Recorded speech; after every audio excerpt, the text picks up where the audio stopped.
বাঁদর মামা পেলো একটা কলার কাঁদি, কলা দেখে বাঁদর মামা লাফালো খুবই। তাড়াতাড়ি কলা ছাড়ালো বাঁদর মামা রে, খোসা এদিকে ওদিকে, ওদিকে এদিকে সেদিকে ফেললো।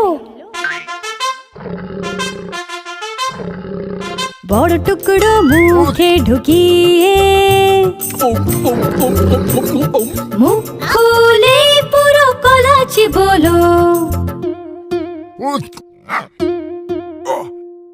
এক টুকরো গলায় আটকে হলো মুখটা লাল নীল।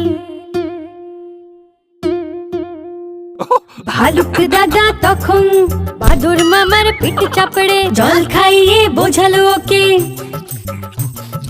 মুখে খাবার কখনো বেশি নিও না, ছোট টুকরো নেবে, মুখ বন্ধ করে চিবোবে।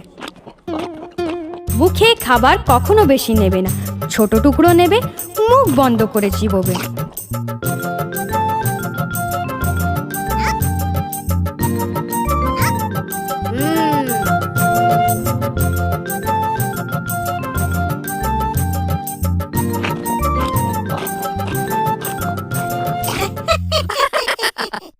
আমি বাঁদর মামা হব না, আমি ছোট টুকরোই নেব আর মুখ বন্ধ করেই চিবোবো আর খাবার না ফেলার চেষ্টা করব।